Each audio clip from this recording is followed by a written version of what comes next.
Okay, hi, welcome to the second video in this series about the NEA, so that's the non-examined assessment that you're going to be taking as part of your GCSE. Now, the way your GCSE is set out is it's 50% exam and 50% coursework. Your coursework is this bit of paperwork and the thing that you're making, so don't get confused by the two. It's not 50% of the thing you make. So there is no chance that you're going to be able to just kind of bum along and end up just making something and that will get you a load of marks. The making section has got a reasonable amount of marks in it, but it is not the only thing that's going to get you marks, and you don't want to just make that mistake. I see students making that mistake all the time, and it's a really big fail, okay, and it can be a major problem. Now, the way that your teachers will be dealing with the marks and the way you'll get your marks is that you will do this in sections, and you will get a certain amount of marks per section with a little bit of commentary about it. That will then be submitted to the exam board, and then a moderator will then check the work from your teacher. Okay, so it's not as simple as just giving it over. It is something that you have to have verified, and that's really, really important that you know that. Okay, so it's just knowing how it's going to be set out. Now, your NEA is split into sections. This particular video is talking about section 1, and I'm only talking about half of section 1. What you will find is that actually I'm talking about quite a number of pages, because section 1 through Edexcel is worth 16 marks out of 100. Okay, so your exam's out of 100, and so is your NEA. Okay, so it's worth 16 marks as section 1. Now, section 1 goes all the way up to the specification, so that's a huge chunk of your portfolio is only worth about 16 marks. So you have to balance it. You need to not spend too much time doing it, but you need to put enough effort in that it can help you to progress on to the later stages, and it gives you something to talk about in the later stages as well, which will get you more marks there. Okay, so don't think just because it's not worth a lot of marks that it's not worth it. It really is. Okay, so we're going to go through it and just talk about it, just so that you have a better understanding. Okay, so section 1, in this video we're going to be talking about part of section 1, so we're going to be talking about everything up to the specification. At this point I'm going to do a separate video on the specification itself, because that's a bit tough. That needs a bit of explaining. Okay, so we're going to be working our way through 8 marks, so it's only 8 marks. So as I say, you've got to work out how much time to spend on it, how much effort to put into it. It's really important that you've got it. It's really important that you've done a good job on it, but you've got to appreciate it's not worth a lot of marks, but it will lead you to a lot more marks later on. Okay, so 8 marks, these are the pages we're talking about. So you should have set up your PowerPoint by now, okay, and it's really important that you do it this way. So according to AQA specification, you can either do a A3 portfolio of roughly 20 pages, or you can do an A4 of roughly 40 pages, which seems a huge amount. Okay, so just making it smaller doesn't necessarily make it better. Personally, I prefer to go for the A3.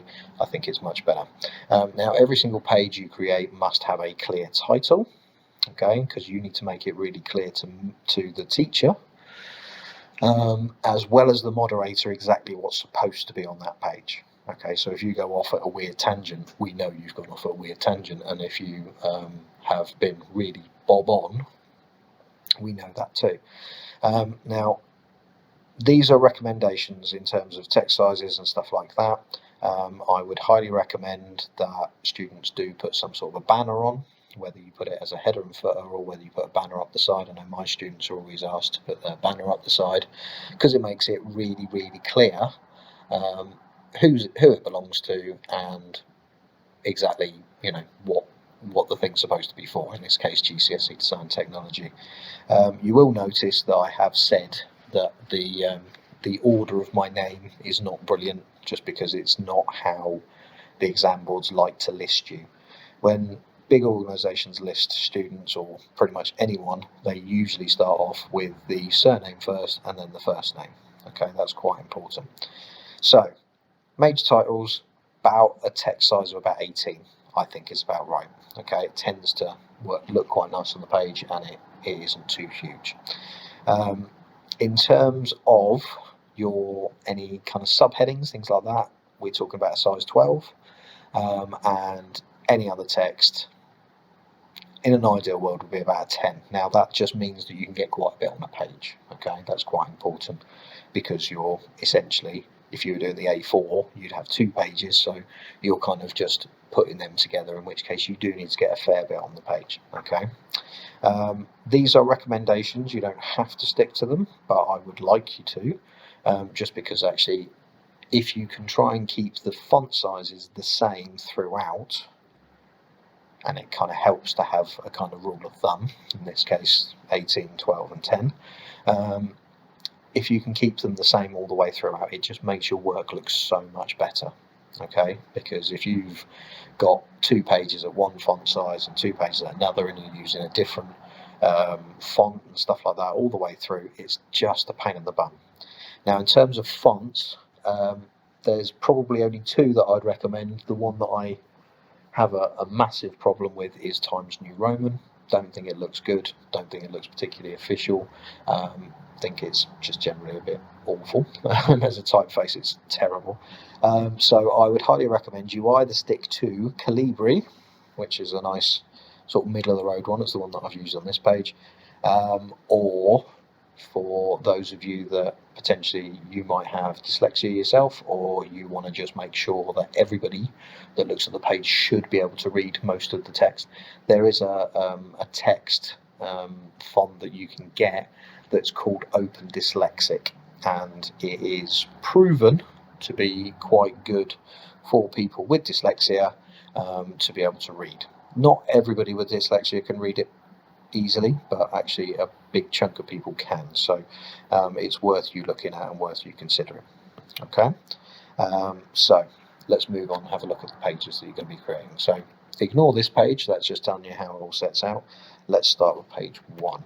Okay, so page 1 is going to be your analysis of context. This should be a spider diagram, something like that, just because it's simple, it lays things out nicely, and it just puts things into little pockets to make it easier to talk about.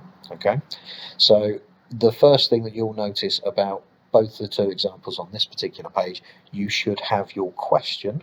So your teacher should have given you your question by now for you to have a look at, and you should have made a choice. That needs to go at the center of your analysis. Okay, so your spider diagram has to have your question at the middle. It just makes it really clear to everybody what you're trying to do. Okay, so there's 2 approaches here. Now the one on the left, I would say, is not a very high, it's not accessing the high grade boundaries, just because it's very image rich, and there's not a lot of writing on there. But as I say, it's not worth very many marks. It's 1 or 2 marks. It's not really going to be anything that you need to worry about too much. When you spend a bit of time on it, but not loads. So what they've done is they've got a picture showing the area that they're talking about, and the whole point of this page is for you just to show your first impressions, okay, and the sort of areas that you're going to be looking at later in the portfolio. I don't need you to sort of become an instant expert on anthropometric data, but mentioning that you're going to look at sizes and that anthropometrics and ergonomics comes into it, that's really, really useful. That just shows that you've got some understanding, and part of the point of the portfolio is for you to show that you have a design and technology understanding. Okay, really important. So the one on the left hand side, they have set it out fairly simply. So there's an image showing the area that they're talking about, and above it they've written about just being able to what the image is about and what that kind of pocket is about, and then underneath they've put their first impressions. Okay, so that's kind of what they've done. The other thing that you can put on here that's quite good is if you have any initial ideas of any products or sorts of products that you might want to consider doing later or looking at later, this would be a good place to put that. Okay, now The one on the right hand side, that's particularly simple layout, but it's actually not a bad one, insofar as they've used a larger heading, so something like a 12, to talk about the particular area that they're talking about. They've then put a little bit of blurb, maybe something that they found from the internet or something like that, underneath it in black. And then below that, they've put their own thoughts into red. And I think that's quite a nice thing. So you could introduce a little key and say everything that's my opinion is in red or yellow or whatever. I'll probably try and avoid yellow unless you're doing it against quite a dark background. But yeah, I would highly recommend you do it as a plain slide and try and use something that really stands out. So this is a good example. This is from one of my students, and they were doing one about primary schools and how products can be used to make playtime and the playground more interactive and fun. And this person has sort of spent a bit of time looking at all the different areas they could think about. So budget's appropriate, themes are appropriate. What I mean by themes is kind of, you know, general ideas of how things are going to look. You know, you might have a kind of story tale, you know, sort of storybook theme in a playground, and therefore it needs to fit in with that. It might be that, you know, the particular kids you're looking at are particularly into kind of cartoony things, so you need to have a kind of a cartoony theme to it. Or you might be looking at adults, in which case you might want to think about slightly more modernist designs or sleeker designs or simple kind of colour schemes. In terms of appeal, they've talked about that, and they've talked about what they might need to consider in terms of doing that. They've decided they might need to think about mechanisms and maybe sort of talked about one or two. They've talked about age ranges, which is really important because you are going to have to identify your user, the person that's actually going to need the product, and that's quite a handy thing.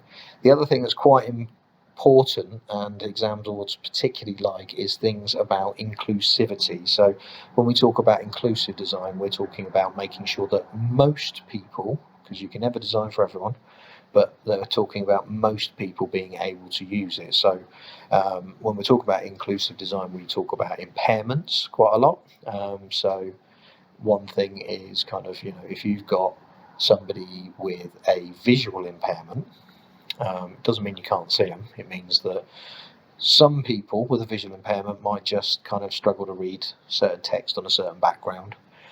Some people might have a medical condition somewhere in the middle, and some people right at the far end might have kind of cataracts all the way through to full-on blindness. Now they're all a visual impairment, but putting them into that bracket makes it much easier to talk about. Okay, so that's quite useful. You might have visual impairments, you might have auditory impairments, so people that can't hear things.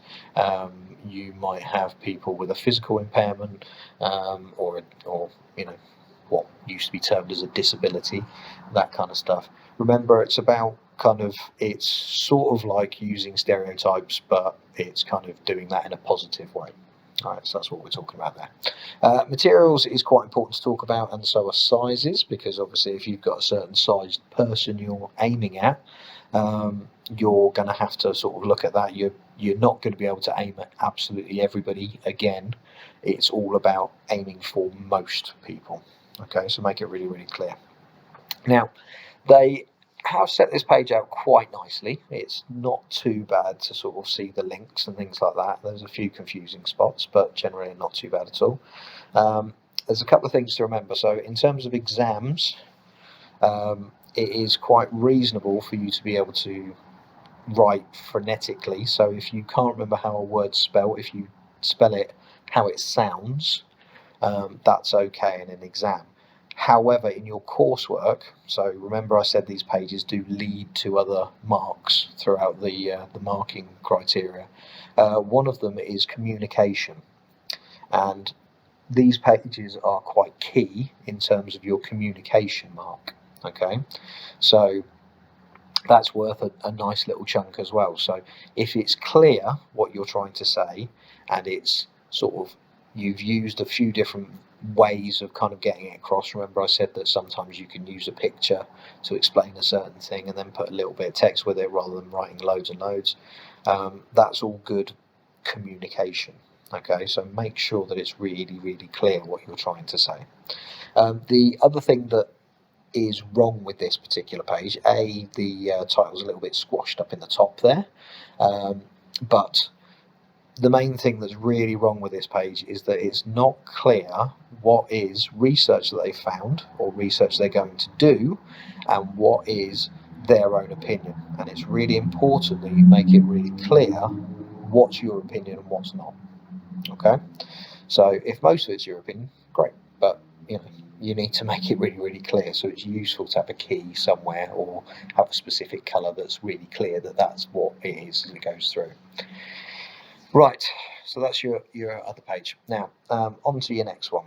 So, outlining my design problem. That's what the title's got to be, because that's what the exam board would expect it to be. It's really key. Sorry, I read the word clearly at the same time. It's really key that you do look and make sure that you've got your question there. So anytime that it's important to have your question, write it out. Just stick it on the page, copy and paste it from another slide, stick it on there, and it makes it clear what you're trying to achieve, okay? This page is all about you discussing around the problem. So you might be talking about festivals, you might be talking about certain health conditions or obesity rates or, all that kind of stuff. It needs to be relevant, okay? But it is about you exploring those first impressions and your own opinions about what the subject is actually asking you. Okay, so it's all coming from that original question, your context, and sort of analysing that out and actually sort of discussing it. Okay, now you can use a range of different stuff to help you to set it out and to sort of explain it. You can use kind of images with loads of data on them. You can use just images of the sort of thing. So if you're doing a design problem about festivals, have a picture of a festival, by all means. It looks great, and it kind of really lifts the page. It's a very good idea to have that. What I would say, though, is if you are using a particular image from a particular site, for a few different reasons, it's really a good idea if you make sure that you do put the URL of the place that you found it. Yeah, and that's for a few different reasons. One reason is pure and simple. At some point you might need to go back to that page and look at something else or get another bit of information off, and instead of you spending ages farting around trying to find it again, you'd be better to have that link and you can just click on it and follow it back to that page. That's a really useful thing. I'm not talking about them being absolutely huge. You can always sort of dial them all the way down to like a size 6 font or something like that, and it's just that that address that happens at the top of your browser. Copy that, paste it on the page, make it as tiny as possible, stick it underneath the image. It would be a good idea. Okay, it's very, very useful. The other thing you can use is kind of quotes and stuff like that, but it's usually a good idea to actually say where they've come from. Yeah, so you might say Dr. Mike Napton or something like that, and just make it clear where that comes from, and then stick a little URL note on there to make it really clear. The example down the bottom right hand corner, I would say, is a very low ability example. One picture, little bit of text. It's a bit boring and not really well thought out. Okay, so this I would consider to be a much nicer page. Okay, it's well laid out, it's clear, it's got a range of images, it's got lots of kind of URLs and stuff like that, so you can see where you've got it from. And it's talking around the problem. So again, they've got their question at the top of the page really, really clearly. They've got the clear page title as well, and then they've got different aspects that are important. So they've talked about traditions around the world and why it's important to teach cultures to children. They've talked about different ways that children learn. Yeah, so they've just picked up those learning styles. They put some examples on what culture is, why it's important, what's already being done already to teach it in the first place. But the really important thing that she's put is a conclusion. Yeah, it's really nice to have a conclusion on the page just to tie it all together. So if you've got loads of info on a page and then you stick a conclusion underneath to just say what you've learned, that's a really useful way of doing it, and it's quite a simple way of doing it too. Okay,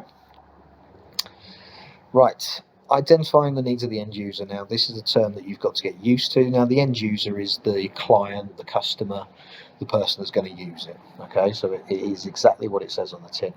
Now For you to find out information about the end user, there's two ways. You can either ask people about the end user, or you can speak to the end user themselves. Now, in terms of speaking to the end user themselves, if you're going to be talking to 4-year-olds, they're quite difficult to get good information from. Yeah. So if, for instance, you're doing something about primary schools or something like that, it might be an idea to talk to a teacher about the students rather than the students themselves. But you could quite easily do both.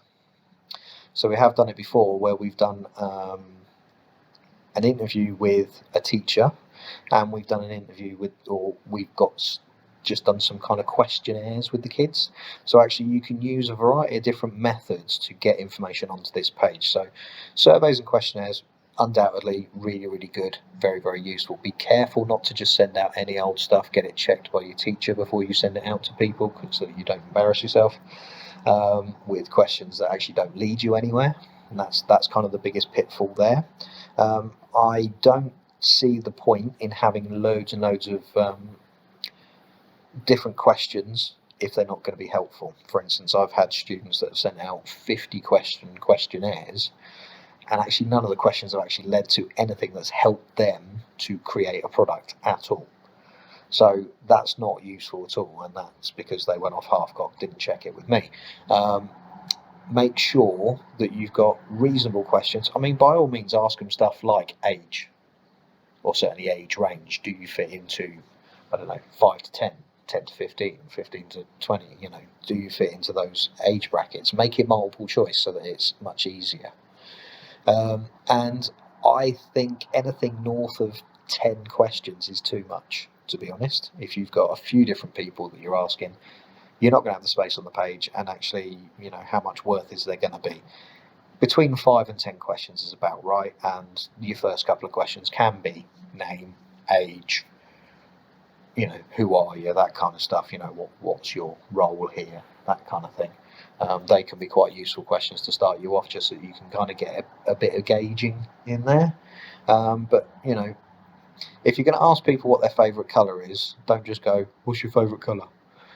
Actually, you know, give them some options, because people won't know what you're talking about unless you give them some options. So certainly for small children, it's useful to have visual representations of the things that you're asking about on the page, because it just makes it really clear what you're trying to say. So you might say, you know, don't say what's your favourite colour, but you could say what types of colours do you prefer on a product. So you could say, you know, then your options could be things like pastel shades, primary colours, bold colours, calm colours, you know, those sorts of things. And then give little, you know, just put up some little pictures of examples of what you're talking about, and just get people to pick from a list. That's really useful. And if you want to do this in a very easy way, there is a program called Microsoft Forms, and you can access that through Office 365, and if you've got an Outlook account or anything like that, you should have access to signing into that with your Outlook account number, or, you know, IDs and passwords and all that sort of stuff. Now, what I particularly like about that particular program is you can just share your questionnaire. You can do one questionnaire, which doesn't take you too long to do. Make most of it multiple choice. If you want to have some wordy questions in there, you can, but I would make most of it multiple choice, and then you can email it to people and they can automatically send back their data.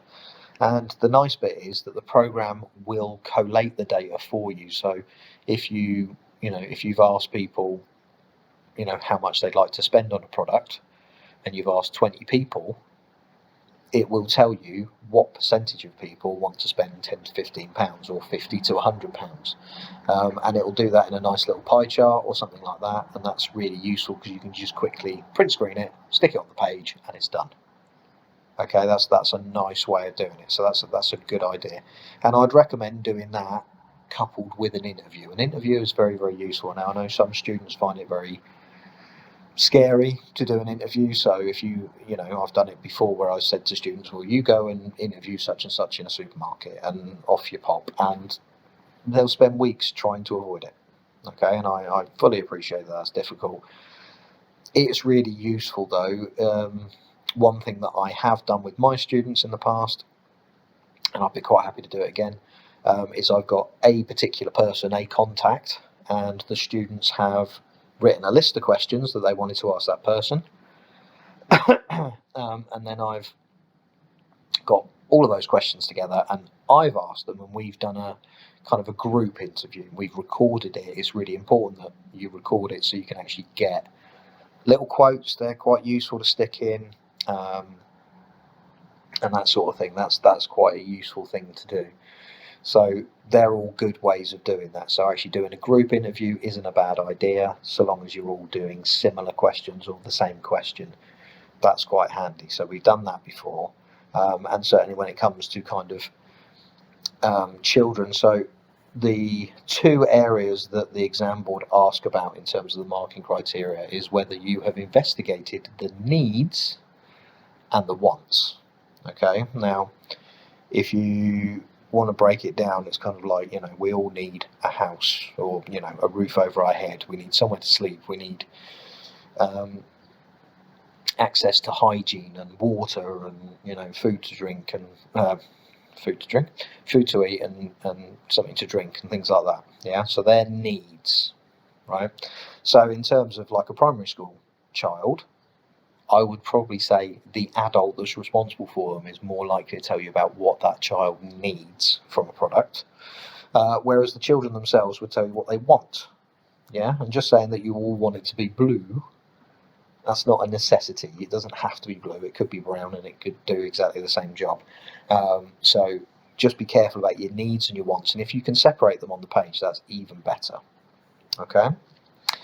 Again, it's always a good idea to make sure that you give your own impressions of what you're talking about and your own opinions. Okay, that's really, really important.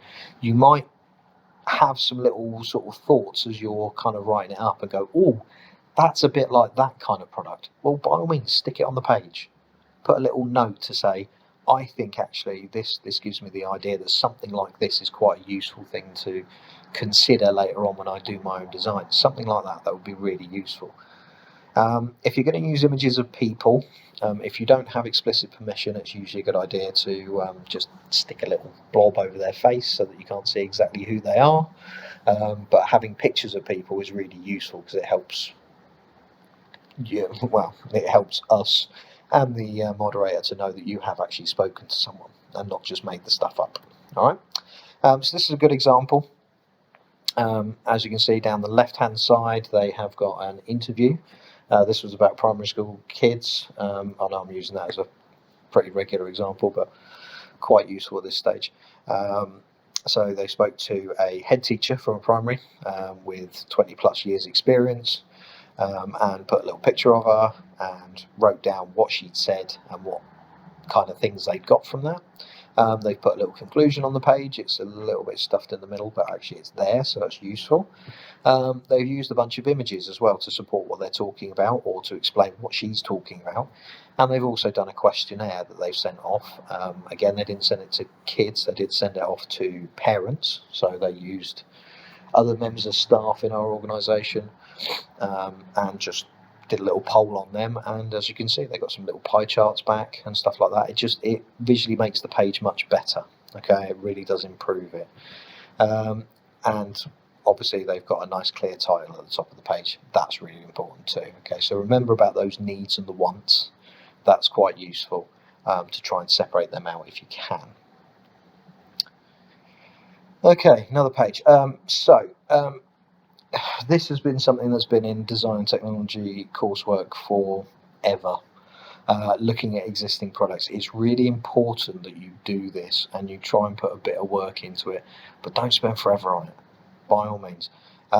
Some students I've seen have tried to kind of analyse about 16 to 18 different products. Well, that's way too much.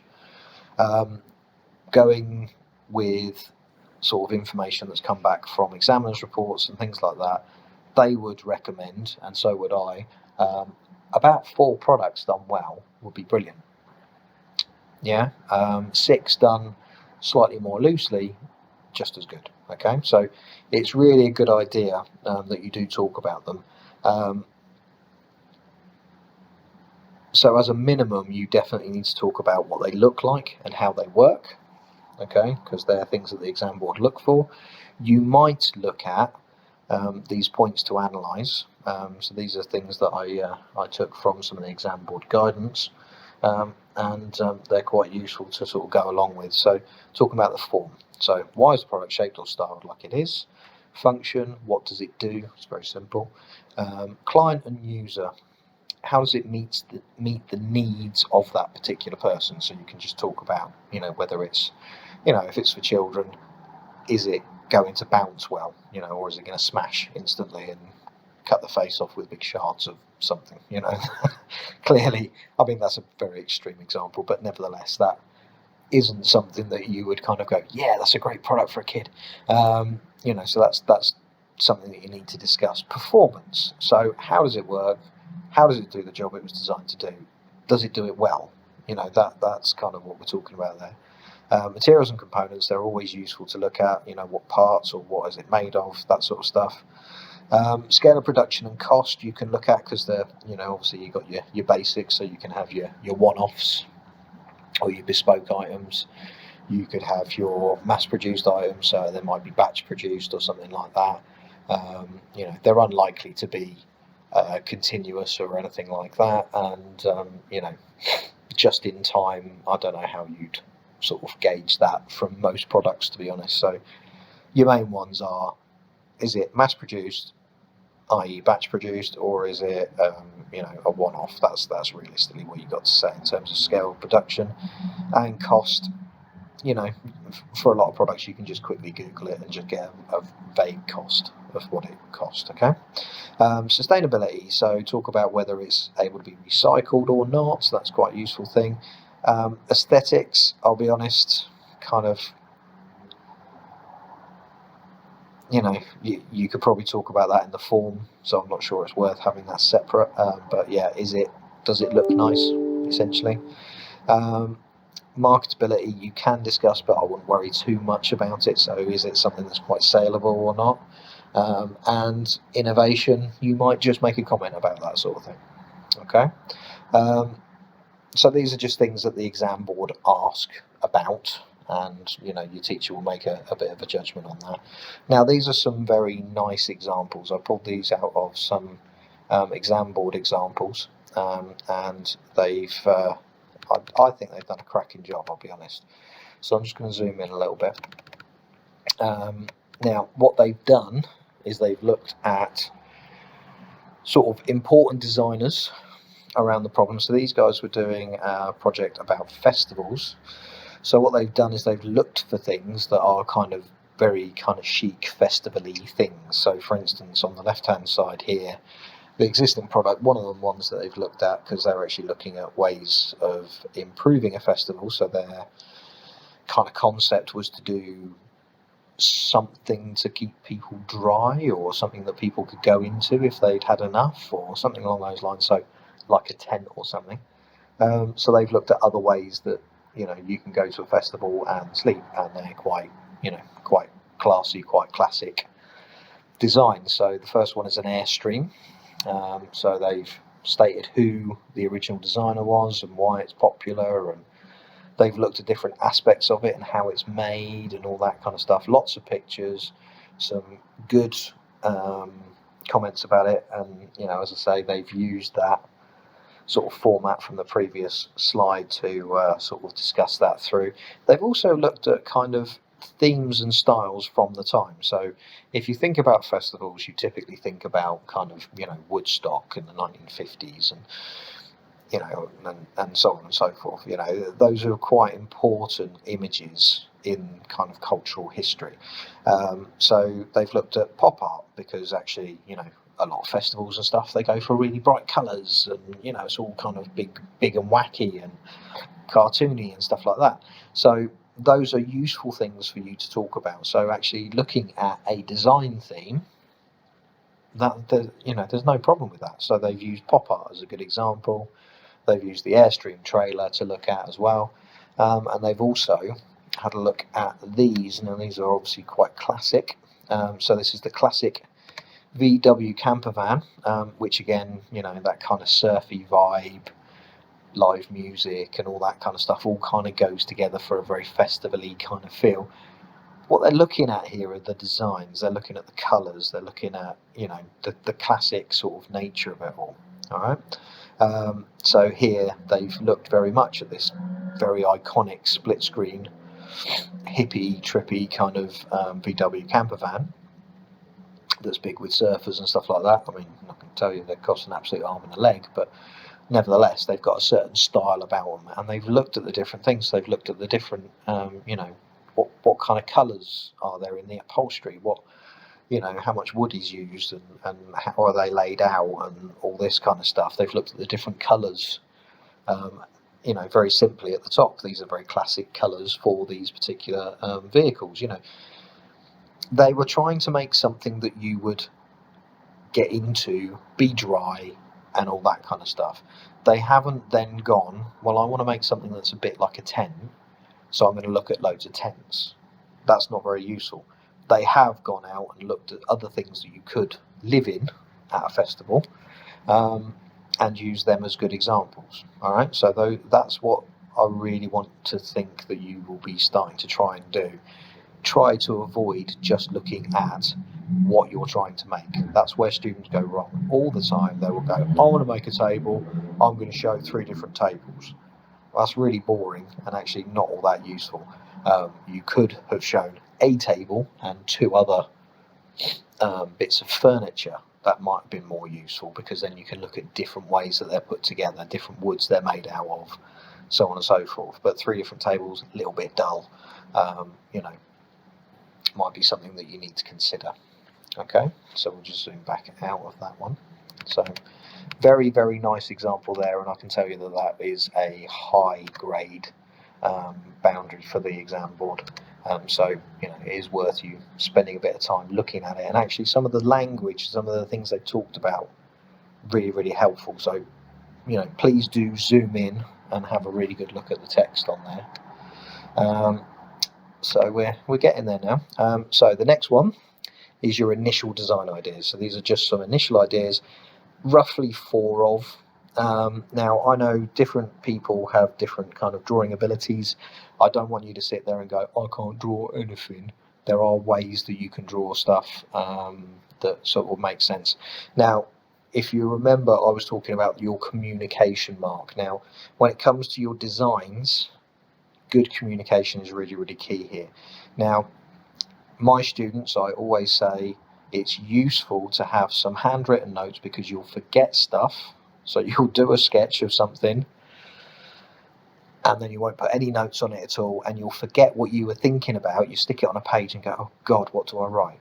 Yeah, so it's useful to have a few notes, just general notes in there, and then you can then explain those notes a bit further by then writing in on the computer as well, which makes it clearer. So in terms of your communication, it makes your communication clearer, because it's easier to read the writing. So if you've not got the best handwriting in the entire world, then you know, it's definitely worth having a mix of the 2. You definitely need to have imagery that you've drawn yourselves. Now, if you're really comfortable with 3D, that's absolutely fab, but it's a great idea to have a few 2D little sketches in there too, around your drawings, just to help. You know, you might be just showing a side elevation or something like that. It'd be really, really useful just to have a little mix there. The other thing that could be useful, if you're particularly talented with it and have some experience of it, is using some 3D CAD drawings. That's handy at this stage and all the way through the design stage to just make that super clear for everybody. In terms of notes and stuff, make sure you talk about kind of how things look, you know, how they might fit into a budget, or perhaps it's a cultural thing that you need to talk about, and definitely talk about sustainability. Edexcel do like to hear about sustainability, and it does come up in the mark scheme a bit. Okay, you could, you know, try and make it a little bit of a range. Don't do 4 exactly the same. Do a little bit of a range. Explore some different ideas. You know, when you're coming up with your own ideas, think about, well, you know, what have you looked at in your product analysis? Is there anything there that could be helpful? There's a particularly good link that I'll show you in terms of your designs a little bit later. that you can kind of go off and have a look at, but actually, you know, looking at nature is a really good way. So those of you that have got the NEA page guide, there is a link, I believe it's on the next page. Follow it, have a look. It's from the Welsh Exam Board, and it's quite a nice way of finding some slightly more creative ideas by using nature and just use some really simple shapes to sort of get you out there. Okay. Yeah, talking about things like materials that have been used, components, processes, techniques, all really good stuff on this page, but remember, it has to have that clear title at the top, the initial design ideas. Okay, so again, here's an example from one of my students. They've got a mix of handwritten notes and computer notes as well, just to make it really super clear. Don't forget that actually, you know, talking to people about your work is a really useful thing, because actually I know plenty of students that on their own they find it really tough to come up with ideas, but then, you know, one student's gone off and talked to family or friends and they've gone, oh yeah, I could totally do that, come back, and you know, that's really helped them. I know some students who just talked to some of my colleagues in the technology department. You know, I've not sparked something in them, fair enough, you know, that's, you know, I can't be everything to everyone, but actually talking to my colleague when they came in just to see how they were getting on one evening, you know, that was fine, and they came up with some great ideas. The other thing you'll notice on this page, there are some sort of examples of existing products. So while they've got a panda here, but the idea is that actually this is a sort of fairly static 2D facade and something that you're going to be interactive with. So, you know, they've got a, you know, device that you could talk to and could give you responses to certain inputs. Yeah, so that's a useful thing. Down here they've sort of tried to go a bit 3D, found it a little bit tough. They've done a bit more 3D work over here, but again, the use of existing products that have given her the idea for that particular product. You can see the blocks and the blocks, yeah, so that's a useful thing. So having some images of some existing products, not ones that you're going to just copy, but existing products that will help you, is a really clever idea. Here's the link for those of you that can follow it. I'm not sure if it will take me off properly. Aha, there we go. So this is what I was talking about, so ideas for creativity. I'm going to really whiz through this because I think you guys need to sort of do that on your own at some point. Just explains a little bit about biomimicry. Talks about a particular designer. Now this guy was quite good. He's done these bottles that look a little bit like ice, and using that kind of organic shape.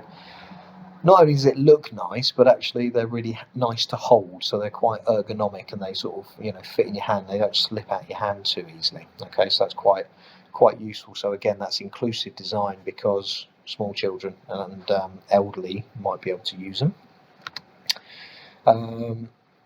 Still the same designer, he's quite interested in this biomimicry idea, so he uses a lot of things from the natural world. You can see the patterns that you might see in a shell, for instance, in this staircase. Yeah, so that's looking at this from underneath.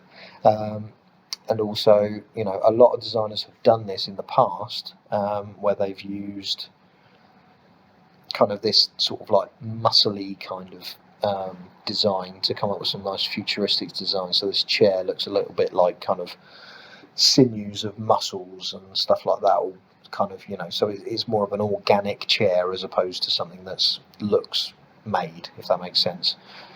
These street lights look like flowers, you know, and it's taking inspiration from the natural world, because at the end of the day, nature is a great designer.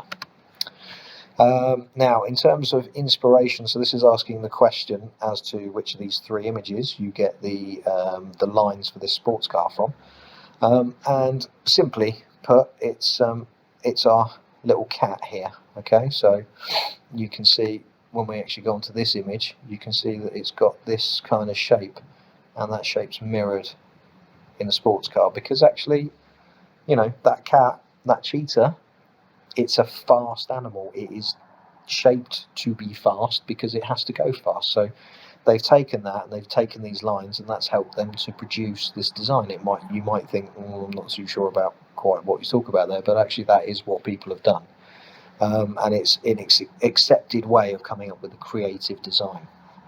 Okay, now the next one this particular building, beautiful building here.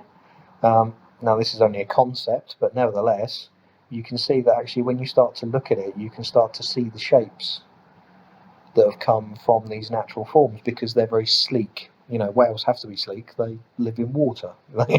You know, otherwise they'd be knackered all the time because they wouldn't be able to swim properly.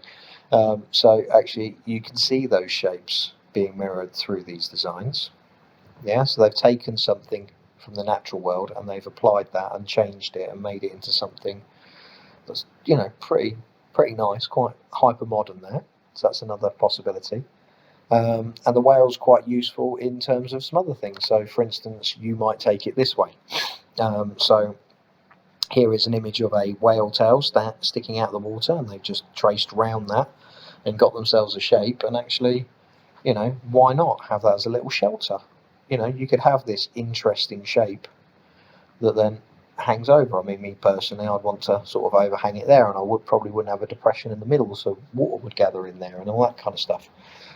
They're all things that you need to think about, but actually what they've done is just taken a natural form and just taken it through and progressed it and produced an interesting and creative idea, very simple one, from that, and there's no reason you can't work the same way. Similarly, we go off to our lovely mushrooms. I'm not really sure why I've got a big box in the middle of the page, but there we go, that's fine, it's not my problem. And what they've done is they've looked at the gills underneath to produce another design. You can see very quickly, actually there's not a huge amount of drawing here. They've scanned in a quick sketch, traced, literally traced, from this natural shape, scanned it into the computer, and then they've done two versions, stuck them together, thought, oh, they look quite nice, and then brought them all the way down here, and they've actually turned them out, and it kind of looks a little bit like angel wings, which is quite interesting as a kind of an alternative idea for an iPod stand. Similarly, you can take it from lots of other natural sources, so it doesn't have to be kind of whales or mushrooms. You can look at this, you know, these kind of grasses and the shapes that come off there. Again, they've traced round them, and then they've combined them in different ways to do different things. So this could be a light, you know, this could be a sort of a seating arrangement. This looks a little bit like a table, and again, they've just done it very simply, very quickly, bit of tracing and a little bit of play to come up with some different ideas. You can also use kind of design themes and stuff like that. Now this, you know, very simple, and quite a lot of architects have done this in the past. They've just made kind of card models and they've used them to help create shapes for sort of modernist and futuristic houses. You could use a particular sort of design style. So looking all the way back into here, so you can see the inspiration there. So we've got the colours, the kind of blocky design as well to help us produce that chair. If you take that a step further, why not have it as an elevation to the side of the building? Again, looks nice. You then make that into a 3D shape and go from there. And you can take that forward in all sorts of different ways. So, you know, much more sort of abstracted views, but they're things that you could potentially sort of use to help you design a little bit more creatively. Okay, so that's what we're up to, and that brings us to the end of this section. So that section that I've just shown you, it's about 4 or 5 pages. It's worth about 8 marks, so it's a mark to 2 marks per page, pretty much. And while you probably think, oh well, I won't bother putting a lot of effort in, well, actually, you know, this is where you get a majority of the marks for your, you know, up into your sort of design work. That's where you get all your marks for your communication, a bulk of them. So it's really worth you putting a bit of effort in. Okay, so remember, every single page has to have a clear title, and they are all on this NEA page guide. They, you know, tell you how many products to look at or how many designs to come up with, and how to set it out. Please do pay attention to it because it's only there to help you. Okay, I hope that was a really helpful video for you. Okay, thanks a lot.